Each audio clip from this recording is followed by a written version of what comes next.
Welcome back to another GeekaWhat video, and today I'm not going to be reviewing one DIMM of RAM, nor am I going to be reviewing 2 or 3. Instead, I'm going to be reviewing 4 gigabytes of RAM, and if I put it this way, it looks much nicer. This is the Crucial Ballistix Elite RAM. I've gone for this is a 32 gigabyte kit in a 4 by 8 gigabyte configuration, and this RAM is no normal kind of DDR3 RAM. This is some high-end, high-performing DDR3 RAM.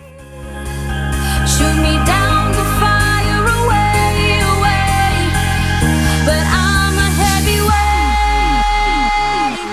I'm a heavyweight.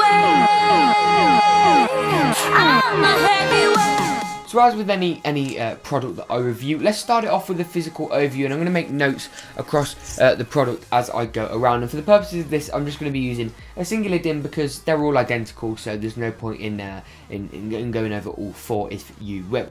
Now, let's start it off where it's a bit more boring and on the back. So on the back here we have a fully black metal covering, a metal heat spreader. So not only is that aesthetic, but it also is performance. It helps dissipate the heat, keeps the RAM cool, especially key in that really highly clocked 2133 MHz speed that this RAM comes out the box with.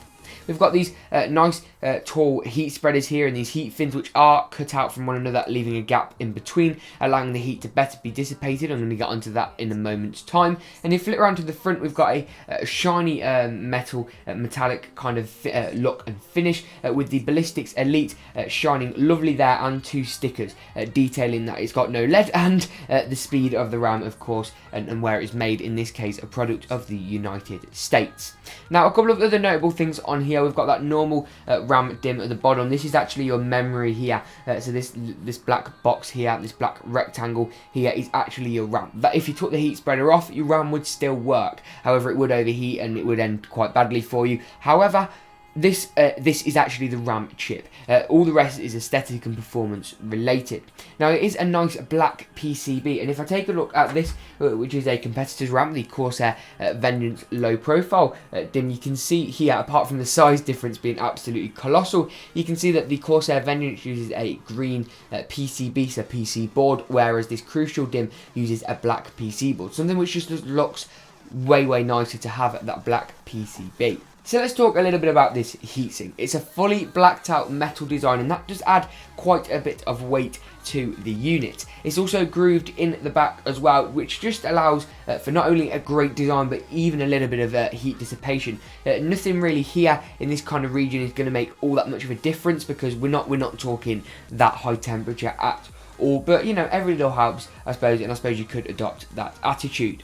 Now, some people may be slightly put off by the gold colour at the bottom of the RAM DIMM. However, when this is plugged into a system, you won't see this gold in the slightest, because that's actually the gold metal that's making contact with the slot on the motherboard and with the pins to send data and communicate and all of that kind of thing.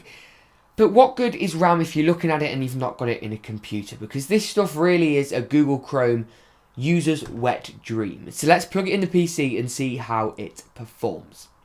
Now, having this really is completely overkill for anything but editing. Going for gaming, 16 gigabytes is going to be enough. However, a more enthusiast workflow like Photoshop, Premiere Pro, whether that be Cinema 4D, Sony Vegas, all that kind of that workflow, that CAD workflow as well, is really, that Blender, for example, that is another DaVinci Resolve. They're all software that you're going to be wanting to use this RAM for. Let's say you've also got a streaming PC. You stream and game on your PC at the same time.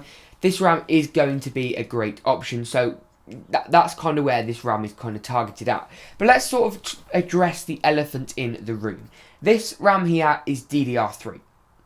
Now, I know what you're thinking, James, why are you reviewing DDR3? DDR4 is out. DDR4 is in Intel's new chips. It'll be in AMD's new chips very soon. It's already in Intel's Enthusiast line of CPUs, and it's going to be coming up for its 2nd generation of Intel Enthusiast CPUs very soon. So why would you want to address DDR3? Now, the reason is because DDR3 is so damn cheap. Like, seriously, this stuff is cheap. And also because a lot of people are rocking DDR3 chips. All of AMD stuff is all DDR3. If you've got an FX 8350 or 8370, 9590 at the AMD 8 core end, I can't deny, because I've got 2 of those chips, that they are incredibly well performing chips, especially for the price. And if you're going to repurpose those on the release of some DDR4 chips, then you may want to grab some extra RAM, because you can use that quite easily as a streaming PC. You don't need DDR4 to stream, it's not going to make a tangible difference in the slightest. So going for DDR3 is a great option. The other thing to note as well is a lot in the Steam hardware survey, in which Steam checks how many people are using what CPUs, GPUs, motherboards, RAM, all that kind of thing. A hell of a lot of people, most people were using Intel i5 4690 and 4690K chips. You've also got a hell of a lot of 4790K and 4990K Intel Core i7 users as well. So going for something like this in a Core i7 build is great, because you have to remember DDR4 doesn't pose that much of a significant advantage, and this stuff actually catches up quite reasonably in my testing, because DDR4 normally will be clocked at 2133, 2400, maybe 3000 megahertz. This stuff here is clocked at 2133, which is on the higher end of DDR3 by a long shot, meaning you could essentially replicate in some areas the performance of DDR4. Now don't get me wrong, it's a new standard. DDR4 is quite a piece quicker, but this super high clock speed on this RAM for the super cheap price may well just make this a very viable option for you in your build. DDR3 isn't obsolete yet, because there are still a hell of a load. There are literally millions of chips, and that's no exaggeration, that will run DDR3 RAM. And this stuff's cheap, really cheap, and it looks great. One thing to note as well, though, if you are not a negative on Crucial's part, but more a negative on certain motherboard and CPU cooler vendors, if you will. If you do have tubes that penetrate quite far out from the pump on an all-in-one, or you do have a heatsink with low clearance, you are going to need to go for something more low profile, which is no doubt going to be clocked at a lower speed. However, you are going to need some clearance here. Now that may just be for you to check. That's just a simple job of getting a ruler and measuring, and that's basically it. But it's just something to keep in mind. So I think it really is a case where DDR3 may well be the most viable option and the best option, because DDR4 at the minute isn't majorly improved, especially not for gaming. And for editing in that kind of area, there is no major performance increase from the DDR4 stuff. Of course, if you want the newest stuff, then this DDR3 kit isn't going to be for you.